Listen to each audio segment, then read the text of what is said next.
Hello, my name is Krista Caracciolo, and in my video I will be explaining how ACE inhibitors relax blood vessels. So, ACE stands for angiotensin converting enzyme. I'm going to first explain the function of the angiotensin converting enzyme. This enzyme is responsible for the production of the hormone angiotensin II, as well as degrading the bradykinin hormone in the bloodstream. On the right side of the screen, I put the molecular structure of angiotensin II, which is produced by the angiotensin converting enzyme. This hormone is comprised of a chain of 8 amino acids. It is known for its role in causing the constriction of blood vessels throughout the body.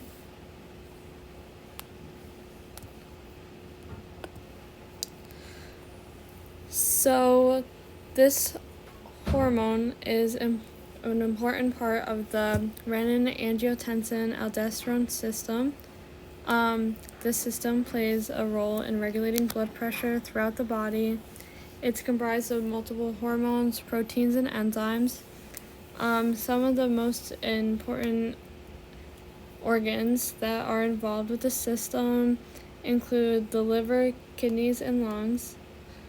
Blood pressure is controlled by these hormones and organs by their role in controlling the sodium reabsorption in the blood, water retention, and the constriction of blood vessels.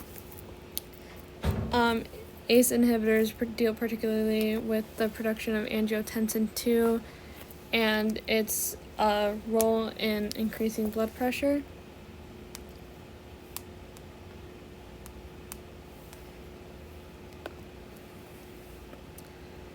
I'm going to explain the process of the production of angiotensin II in the body. I drew a diagram on the right side of the screen, just pointing out which organs are involved in producing which hormones and enzymes to produce the end product, angiotensin II. So angiotensinogen is an enzyme that's produced in the liver. It's made up of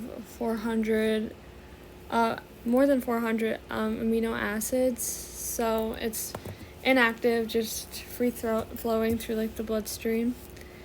The kidney will produce an enzyme called renin. It's usually produced in response to a drop in blood pressure. So renin is going to be flowing through the body, and it will meet up with angiotensinogen. It will end up cutting off 10 amino acids from angiotensinogen, and these 10 amino acids are called angiotensin 1. This is all still relatively inactive in the bloodstream. But once it comes into contact with the angiotensin converting enzyme, it will cut off 2 amino acids from the 10 amino acid chain that's angiotensin 1 and become angiotensin 2. So angiotensin converting enzyme is found primarily in the lungs and the inside of the capillaries, but it is found throughout the body. This just happens to be one of the main places where the enzyme is found. So after angiotensin 2 is produced, it's very active, and it will flow through the body and stimulate the adrenal gland to produce a hormone called aldosterone. Aldosterone stimulates the kidney to increase its uptake of sodium ions into the bloodstream. So instead of excreting sodium ions, they remain in the blood, and this higher presence of sodium ions in the bloodstream causes water to remain in the bloodstream. So this together will increase blood pressure. Angiotensin II also has a role in the production of antidiuretic hormone, which further increases water retention in the body. So these two together, along with vasoconstriction, which is the narrowing of the blood vessels caused by angiotensin II, increases blood pressure. Angiotensin II causes a more rapid response of vasoconstriction. So, like the higher levels of angiotensin II, the narrower your blood vessels would be in a quicker period of time.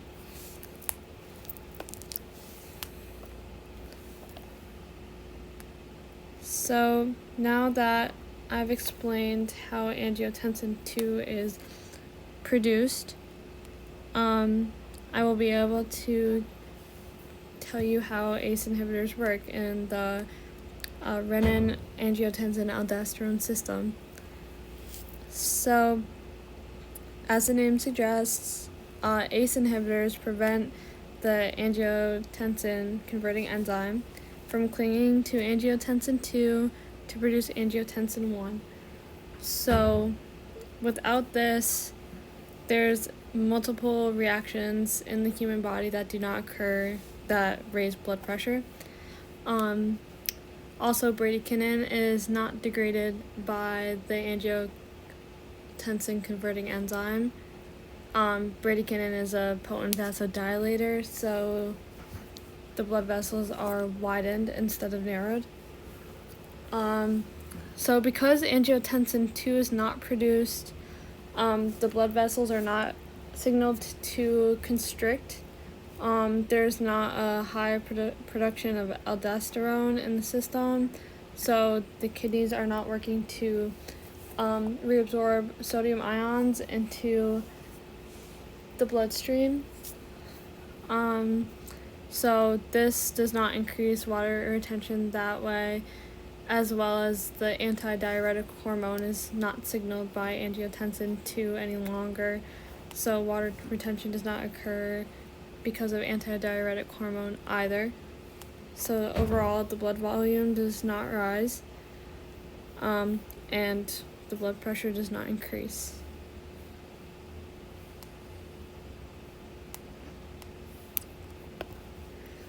Okay, so why is understanding this process important? So higher levels of angiotensin II in the body are associated to cardiovascular disease and heart failure. This is because over time, increased blood pressure will cause the blood vessels in the body as well as the tissues of the heart muscle to thicken in size. And the reason for this is because both are overworked to pump blood to the entire body, and the muscles are experiencing hypertrophy during this overworking. So this thickening of the muscle tissues make it easier and make the individual more likely to experience like a blockage in one of their arteries or veins, obviously causing cardiovascular issues and heart failure.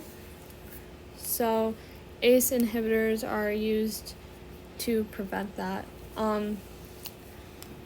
There are side effects to taking ACE inhibitors, but they're relatively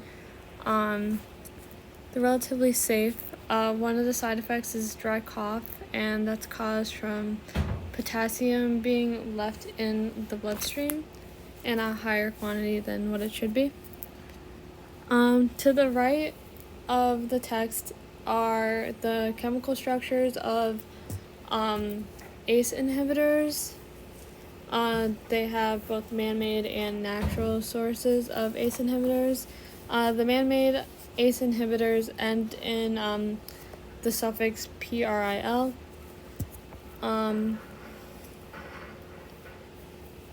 And they all work to prevent the enzyme from producing angiotensin II in the body.